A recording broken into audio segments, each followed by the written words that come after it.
Please help me to reach 1,000 subscribers. I never imagined that a single sentence could change everything between us, but apparently, it could. My name is Claire, I'm 36, and for the past 9 years I've shared my life with Mark. We've built a family together, raised 2 amazing kids, and maintained what I always thought was a solid, respectful partnership. Or at least that's what I believed. Mark is the calm to my chaos, the steady hand in a world that constantly feels like it's spinning too fast. He's never raised his voice unnecessarily, never demanded attention, and has always been willing to compromise for the sake of peace. That patience is exactly why I took him for granted for so long. I assumed his love and tolerance were endless, and I never considered that even the gentlest person has a limit. That evening started like any other Friday. Our daughter Lily had a soccer game and our son Ethan had a band recital. I was buzzing with excitement and a little exhaustion, shuttling between practices, cheering loudly and making sure everyone had snacks and uniforms. Mark followed along quietly, cheering just as much, but doing it in his understated way. When the day ended, we decided to grab dinner together, just the 2 of us, a small reward for surviving the chaos of parenting. As we sat down at the table in the corner booth of our favorite Italian restaurant, I felt a surge of both love and fatigue. The kids were asleep at home, the chaos was momentarily paused, and the only sound was the clinking of cutlery and the low hum of conversation around us. I wanted to say something light-hearted, something funny to keep the evening cheerful. Instead, I said what I thought would be harmless. I honestly think you're just the man I co-parent with, I said, laughing lightly, not even looking at him, thinking he'd take it as the joke it was meant to be. I didn't notice the subtle shift in his posture at first.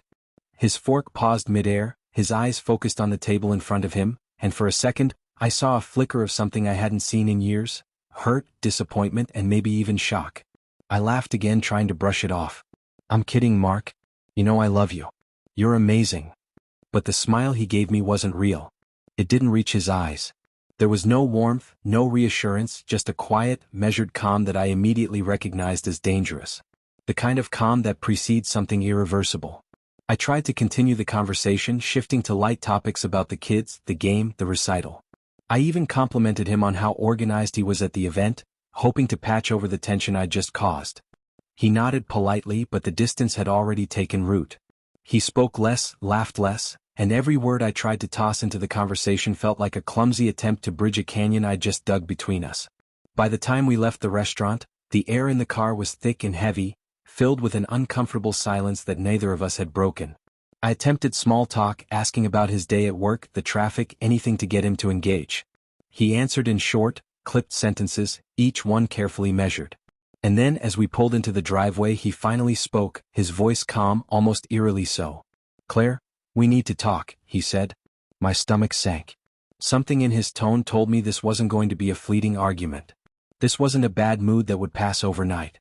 I tried to laugh it off, to make a joke, but he didn't flinch. He didn't even glance at me.